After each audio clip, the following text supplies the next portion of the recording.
need someone to talk to and you don't know what to do, call us 214-4400 when you're feeling all alone and they turn their back on you. Call us 214-4400. Call us 214-4400. Call us 214-4400. Call us. Welcome to the Kind Counseling Podcast. I'm your host, Dania Roberts. Once again, we're here to give insights and to share information and bring light to various topics that affect our communities at large. Kind Counseling is a mental health practice that gives hope to the hopeless through mental health empowerment and spiritual insight. And today we have a great show for you. We're discussing a tough subject, dealing with the loss of a loved one. It's a topic that I myself had to deal with recently, and I was a little hesitant to do this just because of what I went through myself. But I have an old high school classmate of mine who was brave enough to tell her story, and we appreciate her coming on today. Let's welcome Annette Gregory McArthur. All right. Hey, Cammy. How you doing today, Annette? I'm doing well. It's such an honor to be here. And hi, everyone.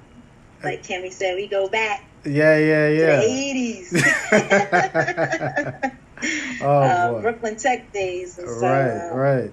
So now, Annette, tell us a little bit about yourself. Just what kind of stuff you're doing right now, just so the people know, what's going on in your life.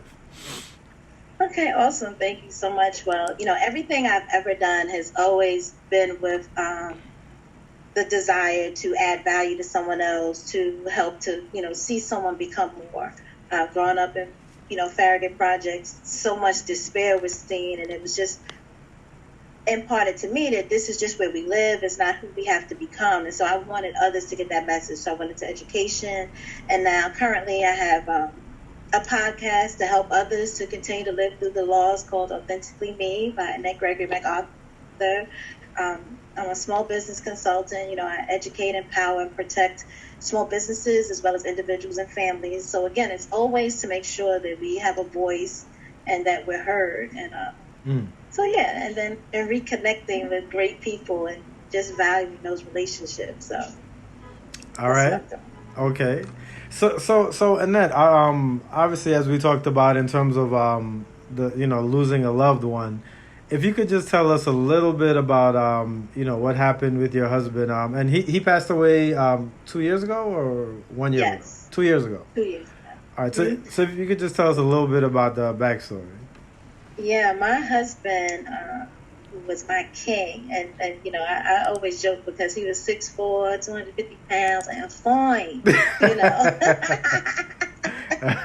and I miss him dearly. But 2 years ago, June 29th, 2019 was the day my life forever changed. It was awful. We were planning to come to New York. He was going to attend. Now, we had been together 10 years, and we actually dated in the 90s. So, and then we amicably split. It was just, I was in school. Mm-hmm. But he had never been to like a real Brooklyn block party. And so Spike Lee was doing a block party near Tech. And I was like, yo, we're going to go up there. We're going to meet some friends. And so that was the plan. And the 28th was a Friday. We were supposed to come to New York that Friday night, and I dozed off, fell asleep, and woke up around 2 a.m. And I was like, oh, my God, I thought we was leaving. He was like, girl, you were knocked out. Like, I already called your father. I told Pops we're going to leave in the morning. And we talked for about an hour. And around 3, he was like, girl, let me turn these lights out before we don't wake up. And we kind of just went back. And I was like, you sure you don't want to just leave now? And he was like, nah, we'll just leave in the morning. And so around 6:30, I got up, showered, because I'm slow. He's usually quick, and I was like, I'll wake him up when I get out. And so at 7, right? So it was just 3, and it's, some of our conversation was what we were doing for my birthday, which was the very next week. And just about life. We're like, oh, in 5 years from now, we're going to do this and that. And so now here it is, 7 a.m. I'm trying to wake my husband up. He doesn't respond. I call 911. I do CPR until they get there and they continue to work on him. And he doesn't respond. Then you get those words and we're sorry. And then the world was forever different. It's just my world was shattered. I was like, our last conversation was about the next 5 years, and he didn't have the next 5 hours. And it was just devastating because your whole life is changed in a moment. And I remember praying like, Lord, you woke Jesus, you raised Lazarus, you the woman whose son and the man, all these other people got this other chance. Like, do what you do, Lord, wake him up. And that wasn't the outcome for us. He had transitioned, and then the world became a big fog. It just, in an instant, life was changed. So, and that's so sudden, obviously, how that happened. What's been the biggest adjustment for you so far? Just living through the loss, like living without him. My husband and I were very close. We don't have children, so it was just he and I. So we did a lot of things together. Like, he really was my best friend, and I could be just myself with him. Whereas in the family, I'm the oldest, so you always the go-to person, the strong one, the one who handles stuff. Even if you have emotions and you're crying or things go on, but they know, oh, she can handle it. And with my husband, I could be vulnerable, I could be soft, I could cry, I could not know something and feel safe in that space. He made it okay. And now that was gone too. And so the biggest adjustment has been trying to figure out who I am now in this space as a widow without your best friend. And sometimes people say, well, you were single before for a long time, y'all got married later. Single and widow is not the same. Like, I was a happy single person, and I was happily single, then I was happily married, and now I'm not so much a happy widow, but I'm learning to live through it. And it's just that adjustment of him not being here. And I was a very decisive person before. Like, I was that person who set a goal, I backwards mapped, I knew all the steps, and then boom, boom, boom, I'm going to hit this, and I would achieve. And now it's been very hard to make a clear, concise decision. I question things about myself a lot, like, dang, should I do this or should I do that? Why can't I remember this? And why can't I? So living without him and being gentle enough with myself to understand that this is part of my process. And then talking to others, realizing this is a part of the process. And that's been the hardest because it's so different from who I was. And I'm learning to embrace who I'm becoming. Okay. Now, just in terms of, excuse me, just in terms of, you dealing with the loss, a lot of people during the pandemic, lost the loved ones, sometimes without being able to say goodbye. They go into a hospital and not come back out. What would you say has helped you to get through just this process? Because as I'm looking at you and listening to you, you sound as though you've stabilized. So what has helped you to get to this point? And so that is a great question, and I appreciate you asking, because the first year was just a fog. So I almost don't even remember the whole first year. I know certain things, right? And I journal. So that's one. I would tell people, write down whatever you're feeling. Even if you never journaled before, there's no set way. Someone said, oh, did you buy a special journal? No, I love the Dollar Tree. They got notebooks in there for $1. Buy as many as you want, and just write down, don't worry about grammar, your handwriting, just write down what you're feeling. I believe in counseling, right? So I love what you're doing. I love that you're a counselor and a man of color, because You know, there were things that, like before my husband passed, just he had experienced a lot of loss. My husband was a twin. His twin had passed before him. Wow. And he had lost both his parents already, both sets of grandparents. So he had a lot of loss and never went to real counseling, right? But because he didn't feel like there was someone that looked like him that may understand. And so I was looking for help. And I was seeking help because I had reached the depths of depression that I never felt, a sadness I had never felt, and I've experienced loss. My younger sister passed in 2000, and we were very close. So, but there's a difference in losing your spouse, the one who you see every day, you sleep with every day, you envision life with, and so I needed to talk to someone who had gone through those things. My parents have been together for 52 years. I'm blessed. They're still alive. They're still married. All right. And my mother has 3 sisters. All of them are married still and have been married for like 47 plus years. Wow. So I come from a family of married people. I'm the first widow. So they were all empathetic because they loved my husband. They loved me. But no one understood what I was going through. Okay. And so my dad, in all his wisdom, he was like, he's a cursor. So he was like, I don't know how to help you. Damn, I just want you to feel better. Find a group counseling or something. He's keeping it real with you, right? And because my parents, you're a parent, you want to safeguard your children. You want to make things better for them, and there'll come a time when you can't. And so I did reach out for group counseling, and I joined one group that wasn't the best fit for me. But that took a few months. Like at first, it was just deep prayer. I had to consistently pray. All I could do the first few months was just every day.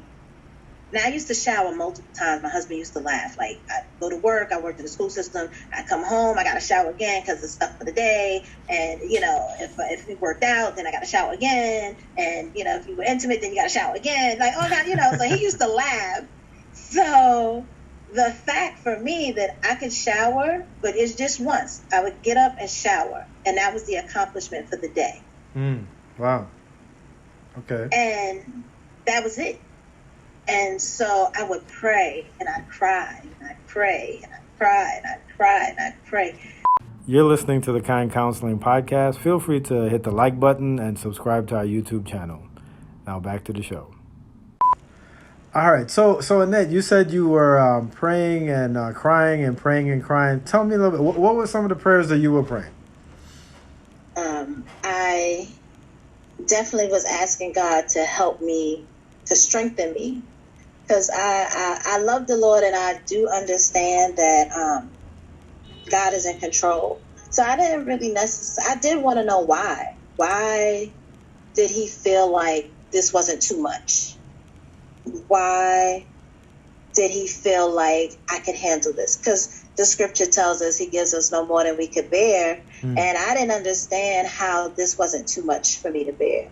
Like, why do I lose my best friend? Why do I have to be the first widow?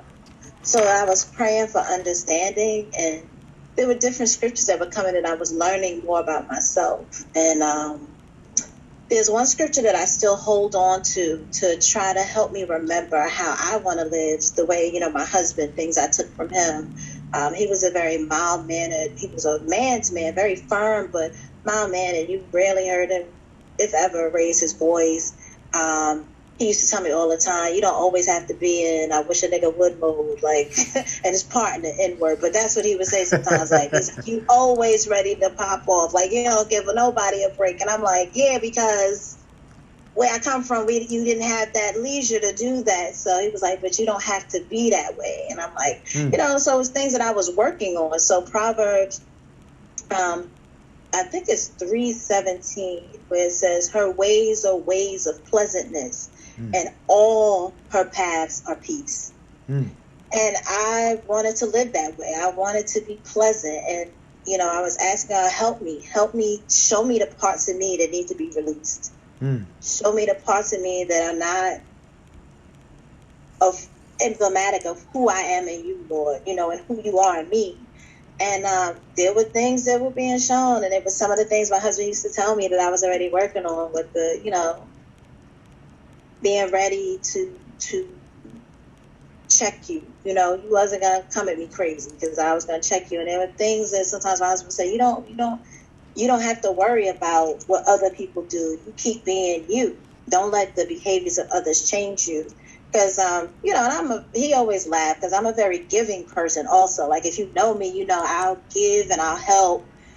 So I'm very, very nice or I wasn't. It was no, like, middle ground. It was either you saw the totally nice person that I am normally, but then when you cross that line, the flip was so left that people were like, oh, my God, like, what in the world? Okay. And he, you know, and I even would get mad at him sometimes because I felt like he was so nice. And I was like, you know that person, until one day he had a real serious conversation. He's like, you don't think I know there's certain people acting funny or that they took advantage of what I did, but they didn't take advantage. And I was like, well, explain that. You know, and he would say, I do stuff because I want to. If they don't appreciate the blessing, that's on them. They have to answer to God for not appreciating. It doesn't stop me from doing, and it shouldn't stop you. So stop letting people make you come out of character and then you be ready to spaz. And I'm like, hate me, right? And that's one of the things I really miss too, a real objective view who was honest. You know, he was not afraid to tell me what I needed to hear. All right. Okay. And so those are things I was praying about, to really learn more of me in this becoming phase, so I could become the best version of me that the Creator would be happy about. That if I left in the suddenness that my husband did, that the Creator would say, "Job well done." Okay. And so those are the things I was praying about. So now, a lot of times I speak to people and they say, "I don't want to talk about this thing because I don't want to cry. I don't want to break down." Like. And like you said, there were plenty of times where you cried and prayed and things like that. Was it hard for you to just let everything out? Was that a hard process for you? Yeah, and even while we talk, I still get very emotional talking about him. You know, the tears come sporadically. Like 2 days ago, I was driving and it was a song, you know, and it was hip hop. I think certain hip hop songs, like he liked Rick Ross, Biggie. Oh, it was like, how can Rick Ross make you cry? You know, it's like, all right. But it did because it brought the nostalgia of the moments that we had and driving and listening to things. And so I tell anybody that, you know, you still may cry. You just learn how to be okay with not feeling okay. So for me, it wasn't that it's so you've come so far. It's just that I have finally accepted that I'm okay with times that I don't feel okay. Wow. And that may mean sometimes I'm smiling and I'm still not feeling good. And it may also mean sometimes you could look at me and say, she's not feeling she's not feeling it today. And then there's other times I'm genuinely joyful. And a scent could go by that reminds me of my husband and it could sadden me. Or a song. Or just, you know, a breeze when you and it's hot and then you're thinking and it's just quick breeze and it feels like, you know, it's brushed against your face. And like my husband knew, like for comfort for me, it was like the kiss to the forehead and my nose, or sometimes he would just like brush against my cheek. And so when I feel the wind sometimes, I feel like that's him saying it's going to be okay. All right. So, you know, it's a process. And I would tell anyone that allow yourself to go through your process. I'm still in my process. I miss him every single day. Wow. I wish he was here every single day. And some days I get mad that he's not here. Like, I'll tell him, like, you left me with all this mess all by myself. You know, we were finished. There was no more dating. I ain't have to go through that phase. And then you just roll out. I'm quite sure he didn't necessarily choose to leave that day, but sometimes I'm mad at him for not being here, you know, and that's a very honest feeling, and I feel that way sometimes, and I'm okay with feeling that way too. I know it's not his fault. I know he didn't necessarily want to leave, but I do know that he left the way he wanted. Like, so that brings me comfort. My husband always said he didn't want to be sick and have somebody take care of him. He said when he left here, when he transitioned from this earthly realm, he wanted to close his eyes and go to sleep, and that's exactly how he left. God granted him that, and I said, what a man of God that you lived the life that God granted you the exit that you desired. Wow. Okay. Now you talked about anger, and you know, sometimes people feel guilty for being angry because the person's not here anymore. You know, or even like they shouldn't feel certain things, right? Like we talk about. I'm sure you're familiar with the 6 stages of grief, or 5 stages of grief, depending on who you read. Do you have a wide range of feelings that you still deal with? Yeah, I was in denial the first phase for a long time. Talk a little bit about that. I didn't want to believe it. I just didn't understand it. I was like, it felt like a bad nightmare that would end, and it just wouldn't. It just kept going on and on and on. I felt like, please wake me up from this, right? And I knew he was gone, right? There was no like thinking he didn't die. I knew that, but it was denial of the life that meant without him. Okay. And then anger was there. Anger at him and myself, and a lot of guilt, because I felt like you go through this phase. If I had done this, if I had done that, if I had talked to him about going to the doctor more frequently, you know, that's something with Black men. It's hard, you know, y'all sometimes challenging with going to doctors. And knowing heart disease had run in his family, like I felt like maybe if I had pushed him more, and then I had to realize, like, I did not have any control over whether he lived or died. Wow. I am not so great that I'm greater than the Creator that I could have changed that outcome.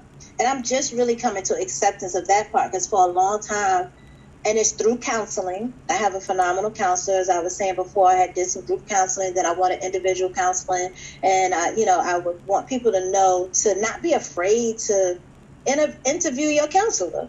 Right. Like, if you feel like, then give your counselor a chance. But if you feel like it's just not working, then it ain't working. Right. I went through the first group counseling I attended. There was like a 6-session thing. I did maybe 4, and I felt like I had like a real inappropriate thought about a session, and I'll give the example so people don't think like, oh, where was she? So there was someone who was talking about their loved one who they had cremated, and they had their urn, and they were taking a trip to Europe, and they were saying how they were upset that the person on the flight didn't want the urn next to them. And in my head, I was like, girl, that's some bull crap, you know. And everybody grieves differently. So for her, that wasn't. And I was like, I can't stay in this session because I wasn't disciplined enough to not say, and I wasn't sure if what I was thinking wouldn't come right out and not just stay in my head. So I was like, I can't stay in this session because I'm not really respecting her process. But, you know, my husband was buried, and there's nothing wrong with cremation if that's what you have to do, especially during COVID. A lot of people, that wasn't even their choice, but that was what they had to do. But she was talking about her urn and flying to Europe, and I'm like, I'm just trying to figure out day to day how to live without you talking about flying on a trip. I'm not hearing this. So I knew that wasn't the sense. I needed to go to a different session before I say something and the whole people be mad and be kicking me out, talking about shit.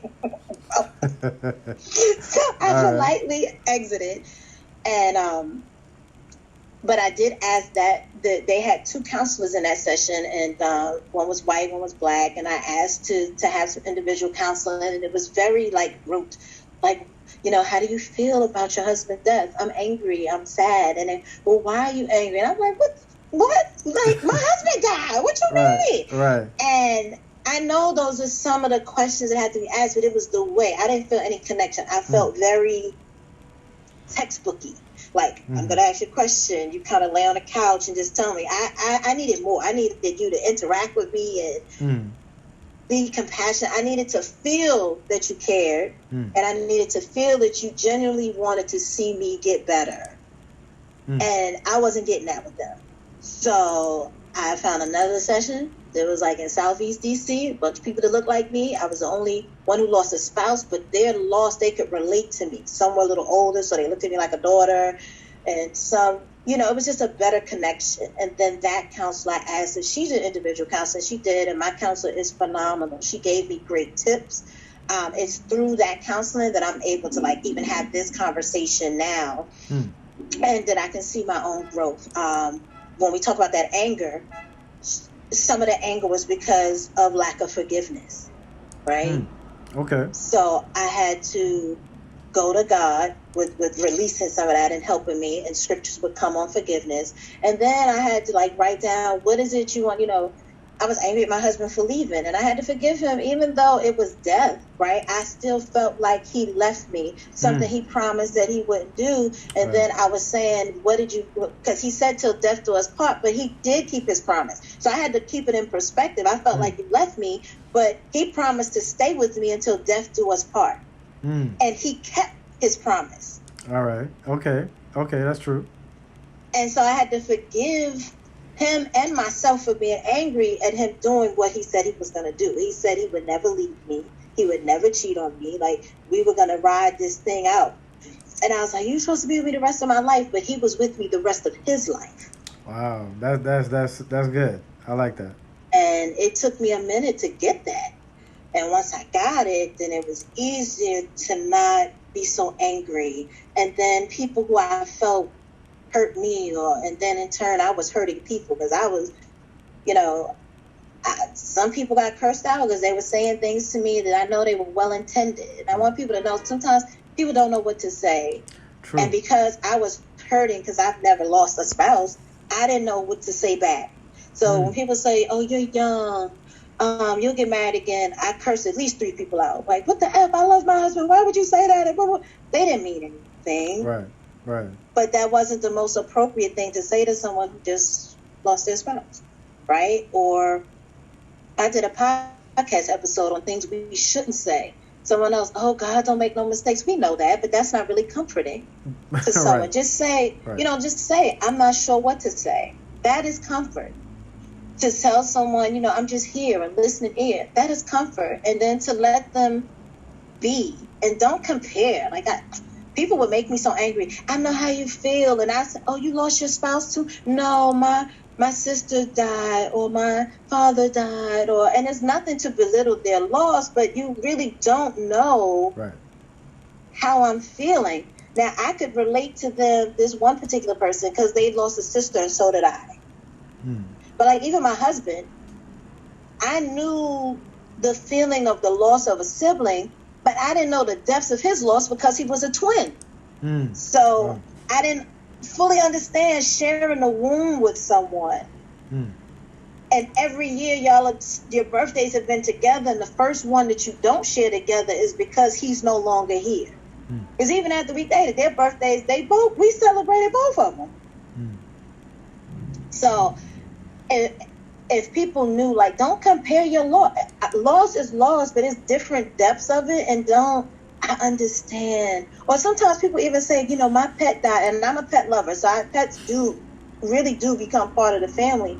But, like, I don't want you to compare the loss of your dog to my husband. Like, that person got cursed out. So I'm just saying, like, I'm being totally transparent with you. So, I cursed a couple people out, and I felt bad. And later, I did go back to some to apologize, because it was bad. Like, and I realized that, like I said, people are well-intended, but they didn't know what to say sometimes. And so through counseling, again, like, I talked about those feelings, and I would journal a lot and write things down of what I was feeling today, or why certain things were angry, and what I could do to be better. And so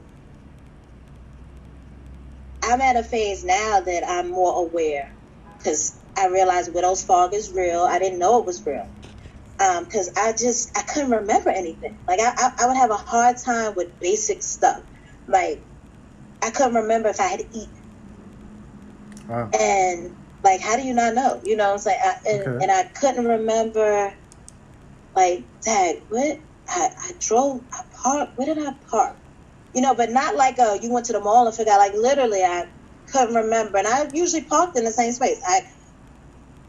It was really challenging for basic day-to-day things. And so I had to start doing a routine again of, like, if I did go out and come in, I have to put my keys, like I bought a thing, I have to put my keys here, right at the door, this hook.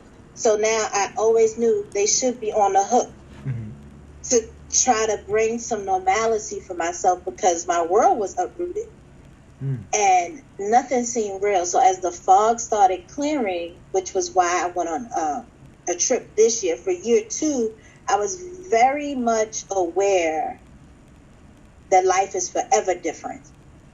And I'm going to have to figure out how to keep living. And, so with that, I never contemplated suicide, but I felt so at a loss that at times it was like, I was scared that I wouldn't wake up. And then I was like, would it even make a difference if I didn't? And, wow.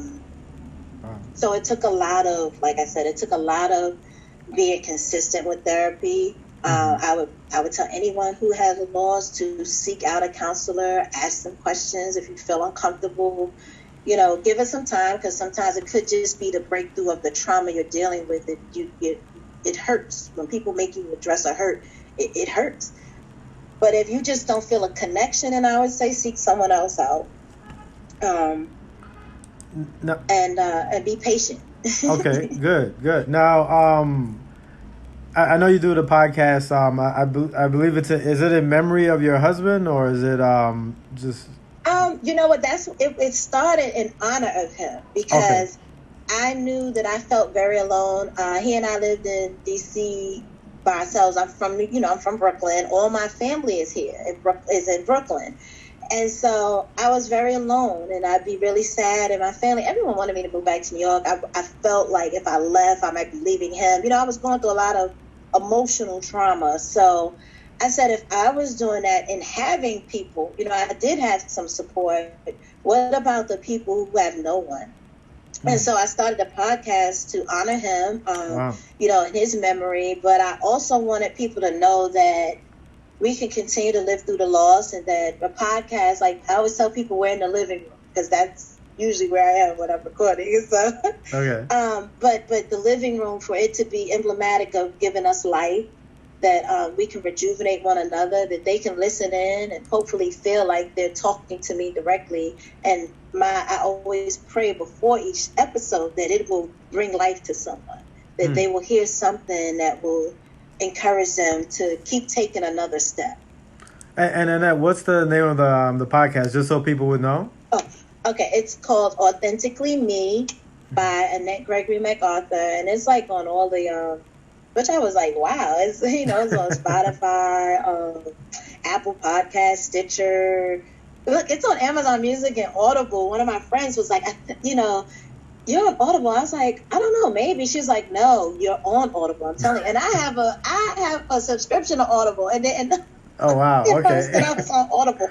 Okay. And so it's been a blessing, because I've heard from other people how, and some who have not experienced loss, but because I talked openly about counseling, I talked openly about how sometimes the church doesn't look as favorably on counseling, because they feel you should go to God. And I was like, even in my church, there were some members who felt like, just pray. Now I'm praying, and the word of God tells us to seek good counsel. Right. And I'm praying to God to lead me to the counsel that will help me to have a breakthrough.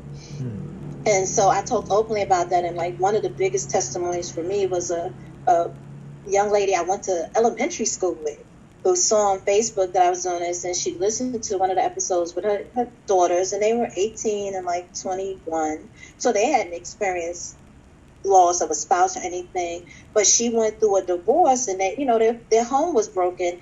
And because I talked about counseling, she sent me a thank you, just saying how it helped her. That the three of them now had started counseling outside of church, and her kids were afraid to tell her they wanted to speak to someone because the church made them feel like if they wanted to go to someone other than just prayer, that they would be shunned. Right.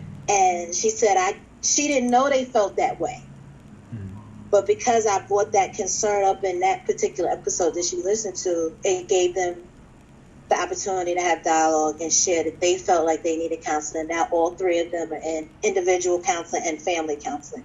And I was like, wow, if it helped just them, then what a blessing. So, well, you know, I mean, I think one of the things that I know that helps people to go through the grieving process is to letting it out, like in the sense of freeing themselves of all of this stuff inside of them. And most people want to do the opposite. And as I'm seeing you talking, I can see how talking more about this or talking to different people about it is helping you, right? If you could just talk a little bit more about that. Like initially, were you gung-ho about talking, or were you kind of hesitant? Initially, I wanted to do something, like I said, to honor his memory and to help me reassociate the negative sadness with something positive. So the podcast launched on my husband's birthday because the first year without him on his birthday, I was extremely sad. Like, why aren't you here? You know, and I was hurting. And so I said, I'm going to, my husband had been telling me to do a podcast since 2012 because he always felt like, and he wanted me to do like a YouTube channel because he's like, your smile is beautiful and people listen to you. And I was like, oh, honey. He's right. So, he's right. Oh, thank you. And so I didn't do it, you know, just no reason, right? We always feel we have more time. You're right. And we could make more money, but we can't make more time. This is true. And that's where I messed up. And so now I was like, you know what? The greatest way to honor is something we talked about doing. And now, not only is his birthday, it's the birth of the podcast. And I don't know if I even shared this before. The reason my podcast, the setting is the living room, because my husband actually passed in the living room. We had both dozed. When I dozed off, because we were going to be leaving Friday night, we were in our love seat, the recliners, and I dozed off, and then he ended up just dozing off. So to change the fact that death happened and he transitioned in the living room, now it's a place that gives us life. I talk about moving forward so I can reassociate that. Our wedding anniversary was January 25th, and that made the first full month of us doing. So now it wasn't just our wedding anniversary, it was the first full month of doing a podcast. And I was able to start reassociating something that was bad with something that was very good. And so I would tell anyone, if there's something that's pain that you can reassociate to make it a win for you, then maybe figure out what that is. And that's how this became something that I wanted to do.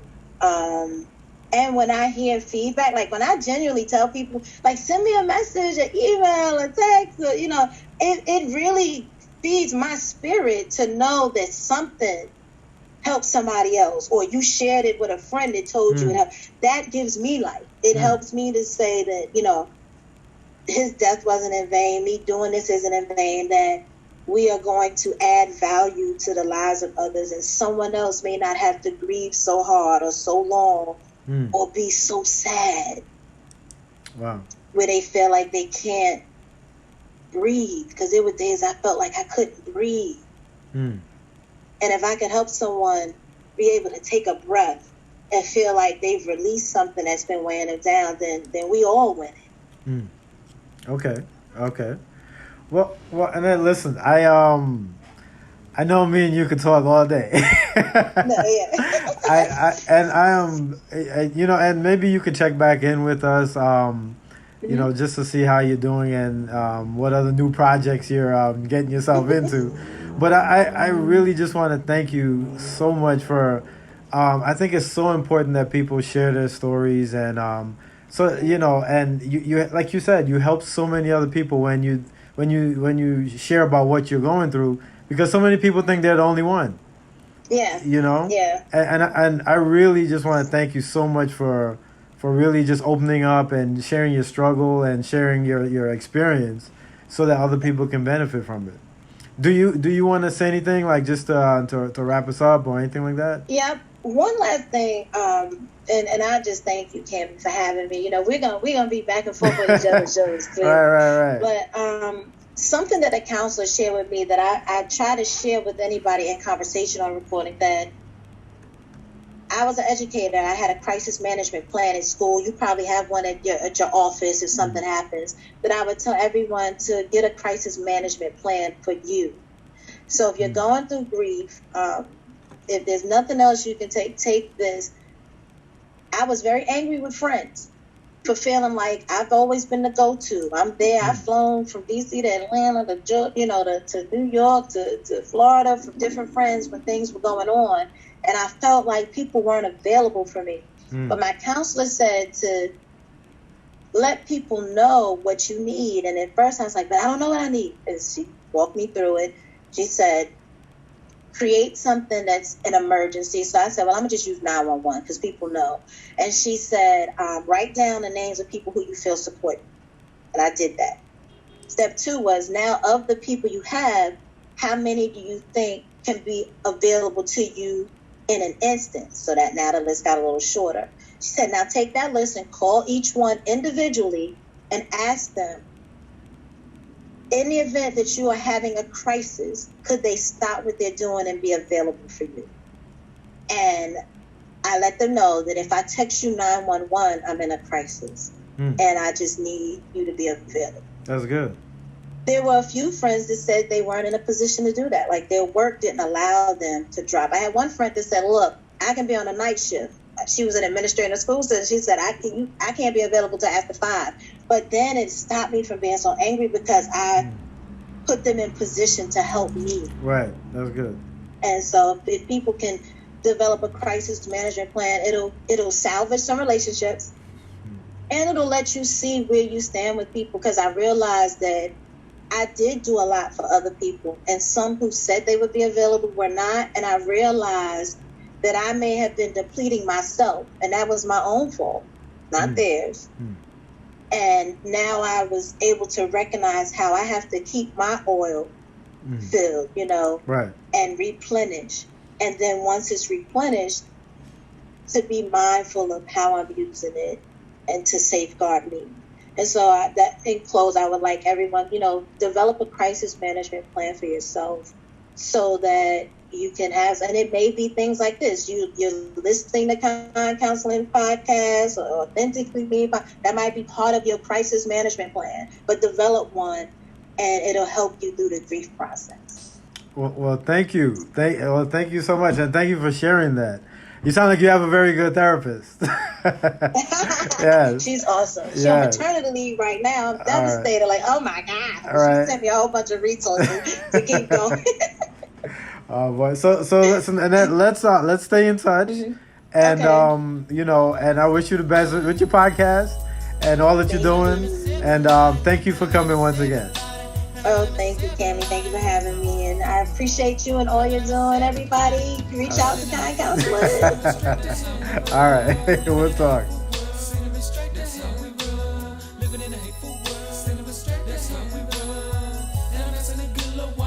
He told me we lived in